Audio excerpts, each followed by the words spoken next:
दोस्तों आज हम जानेंगे कंबोडिया के स्कैम के बारे में कि कैसे हमारे भोले भाले इंडियंस को कंबोडिया बुला के उन्हें इस स्कैम के दलदल में फंसा दिया जाता है और हमारे इंडियंस से उनको स्कैम करने के लिए कहा जाता है। सब कुछ जानेंगे पूरी डिटेल में।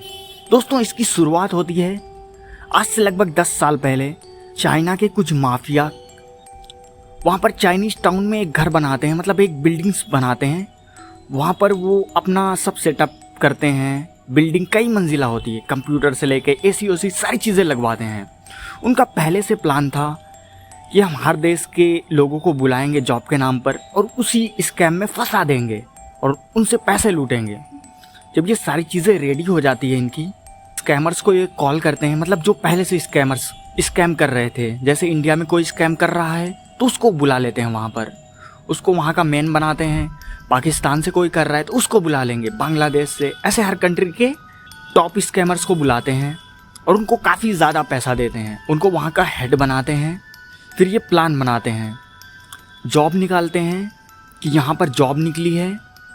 और जैसे उसमें जॉब में ये नहीं लिखते कि तुम्हें यहाँ पे ये ऐसा काम करना है, जॉब में ये लिखते थे कि मॉल है, तुम्हें डाटा एंट्रिंग करनी है, मतलब कितना कलेक्ट हुआ क्या, ये सारी चीज़ें कंप्यूटर में लिखनी है ये। और जो सैलरी देने की बात कर रहे थे वो लगभग 60 से 70 हज़ार। जो नॉर्मल इंडियन होते हैं उनकी सैलरी लगभग 15 से 20 हज़ार होती है। तो वो इस जॉब को देखकर काफ़ी ज़्यादा अट्रैक्ट होते हैं। तो वैसे ही एक रवि नाम का बंदा होता है, वो जैसे ही देखता है ये जॉब सोचता है काफ़ी ज़्यादा अच्छी जॉब है, उस पर क्लिक करता है। जो इंडिया में कुछ बैठे होते हैं उनके जानने वाले या कुछ भी बोल सकते हैं उनके, वो इनको सीधा कंबोडिया का वीज़ा नहीं कराते। जो पासपोर्ट होता वो बनवाते हैं थाईलैंड का। आया जाता है शुरू में कि तुम्हें ये बताना है कि मैं घूमने के लिए जा रहे हैं, कि इंग्लिश तुम्हें आती है कि नहीं, सारी चीज़ें। जब जो इसमें पास होता है, तो जैसे रवि इसमें पास हो गया तो रवि सबसे पहले थाईलैंड में जाता है। थाईलैंड में इनको किसी भी तरह रिवर से या जंगलों के रास्ते से पास करा के कंबोडिया में पहुंचा दिया जाता है। जैसे ही कंबोडिया में पहुंचता है तो इसको एक वैन लेने आती है, वैन में ये बैठता है। तो धीरे धीरे जो वैन होती है वो आगे चलने लगती है। आगे चलते चलते अब उधर फॉरेस्ट के इलाकों से, काफ़ी ज़्यादा जंगली इलाकों से आगे चल के कंबोडिया में एक होता है चाइना टाउन के नाम से, वहाँ पे पहुँचती है। जब ये वहाँ पे पहुँचते हैं तो वहाँ पे पहले से ही बहुत सारे लोग आ रहे थे। तो एंट्री पे इनका पासपोर्ट और इनके जो ढेर सारी चीज़ें थी वो सारी चीज़ें ले ली जाती हैं। और वहाँ पर पहले से जो ढेर सारे गार्ड्स होते हैं वो खड़े रहते हैं। अब इनको 100-200 इंडियन आए थे इसी के लिए, उनको ट्रेनिंग दी जाती है।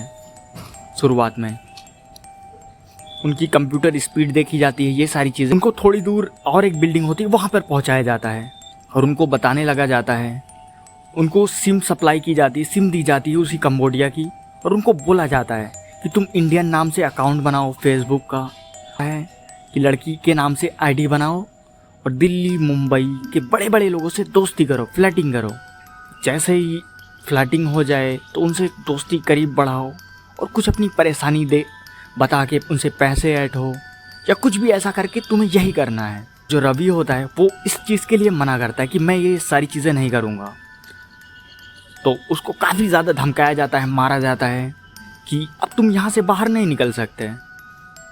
अभी वो उनकी ट्रेनिंग ही चल रही थी। ट्रेनिंग के दौरान इनको $900 मिल रहे थे, मतलब ट्रेनिंग के दौरान ही इनको पैसा मिलने लगा था। धीरे धीरे इनकी ट्रेनिंग आगे बढ़ती जा रही थी। अभी जो रवि था उसको गवारा नहीं दे रहा था कि हम अपने इंडियंस के साथ ये करें। वो उसके आसपास जो और बैठे थे कंप्यूटर लेके स्कैम करने के लिए, उनको बोलने लगता है कि भाई हम अपने इंडियंस के साथ ऐसा धोखेबाजी करेंगे, नहीं कर सकते, हमें नहीं करना चाहिए। वो सुन रहा था, वो क्या करता है, सीधा जाके चाइनीज़ माफिया को बता देता है।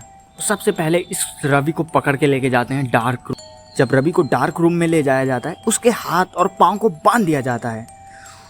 उसको डंडों से काफ़ी ज़्यादा पिटाई की जाती है, बहुत मारा जाता है, लगभग 2-3 घंटों तक। रवि की हालत काफ़ी ज़्यादा ख़राब हो जाती है। डंडों से पीटने के बाद इलेक्ट्रिक लेके आते हैं, इलेक्ट्रिक शॉक देने वाला। उसको इलेक्ट्रिक शॉक भी दिया जाता है, जिससे रवि काफ़ी ज़्यादा तड़पने लगता है। बिल्कुल बेहोशी की हालत में उसे वो लोग छोड़ते हैं। फिर वहाँ से चले जाते हैं ताकि ये दोबारा ऐसी भागने की बातें ना करे वहाँ से। फिर जो रवि होता है, अभी वो स्कैम में लग गया था, कुछ दिन उसने स्कैम किया, लेकिन उसको अभी भी अच्छा नहीं लग रहा था। अपने इंडियंस को वो कैसे लूट सकता था, उसका रोज़ यही प्लान रहता था कि भागने के लिए कैसे भागें। उसने कैसे भी करके अपने भाई को फ़ोन मिलाया कि मैं यहाँ पे फंस गया हूँ और मुझसे यहाँ पे स्कैम करने के लिए बोल रहे हैं और ये काफ़ी ज़्यादा हमें मार रहे हैं, टॉर्चर कर रहे हैं। तो उसका भाई जो होता है वो दबाव बनाने लगता है एजेंट पे, जिसने उसको भेजा था कंबोडिया में। जिसने इसका काम लगवाया था वहाँ पे उसको कॉल करता है और कहता है इनको निकाल लो यहाँ से कैसे भी करके। लगभग $2000 के करीब लगेंगे वहाँ से बाहर निकलने के लिए, क्योंकि चाइनीज़ माफिया किसी को ऐसे बाहर नहीं जाने दे सकते। ये कहते हैं हमारे पास तो इतने पैसे नहीं है, क्योंकि दोस्तों इन्होंने लगा दिया था वहाँ जाने के लिए, इसका काम लगवाया था। वो कहता है ठीक है, मैं पुलिस को भेजूँगा, तुम उसके साथ चले आना, तुम बच जाओगे। तो वो पुलिस को भेजने के लिए वो कर रहा था, लेकिन बताता है कि इस टाइम पे तुम गेट के पास आना, पुलिस आएगी, तुम्हें लेके चली जाएगी और तुम्हें छोड़ देगी एयरपोर्ट के पास। तो वो गेट के पास खड़ा होता है, तभी 5 चाइनीज़ का ग्रुप आता है। वो इसको पकड़ते हैं और इसके साथ जो 3 भागने की कोशिश कर रहे थे, बात कर रहे थे, उनको पकड़ के काफ़ी ज़्यादा मारा जाता है बुरी तरीके से। कईयों का हाथ पैर तोड़ दिया जाता है, बिल्कुल बहुत बुरी तरीके से मारा जाता है। जब उनको लग जाता है ये आखिर काम नहीं करेगा, ये फ्रॉड, ये सारी चीज़ें नहीं करेगा, उसको बहुत बुरी तरीके से मारा जाता है और कार में बिठा के, जब तक कार चल रही थी तब तक मारा जाता है इसे।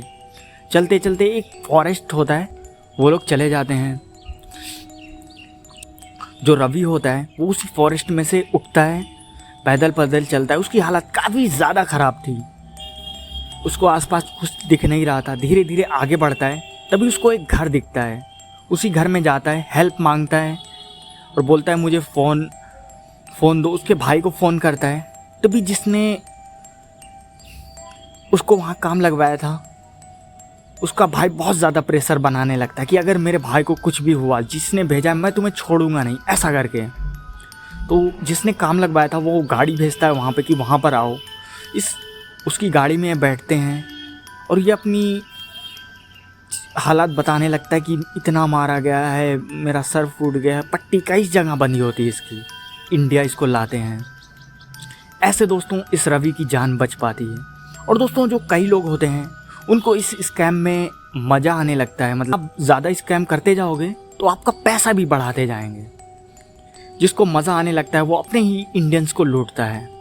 अभी हाल ही में लगभग 100 के ऊपर इंडियंस इस फ्रॉड में अरेस्ट हुए हैं। वो कंबोडिया में बैठ के ये सारा स्कैम कर रहे थे अपने ही भारतीयों के साथ। ऑनलाइन अरेस्ट वाला चला था, पुलिस बन के अरेस्ट कर रहे थे लोग। तो यही सारे लोग कर रहे थे कंबोडिया से बैठ के, क्योंकि दोस्तों उनको ट्रेस करना काफ़ी ज़्यादा मुश्किल है। वो दूसरी कंट्री में थे, लेकिन अभी इंडियन गवर्नमेंट कंबोडियन गवर्नमेंट से बात करके उन सबको अरेस्ट कर रही है धीरे धीरे। और उनके जितने भी यहाँ पर इंडिया में बैठे हुए हैं सब पे कार्रवाई हो रही है। थैंक्स फॉर वॉचिंग दोस्तों। अगर वीडियो अच्छी लगी हो तो लाइक सब्सक्राइब करके जाना। मिलते हैं नेक्स्ट वीडियो में।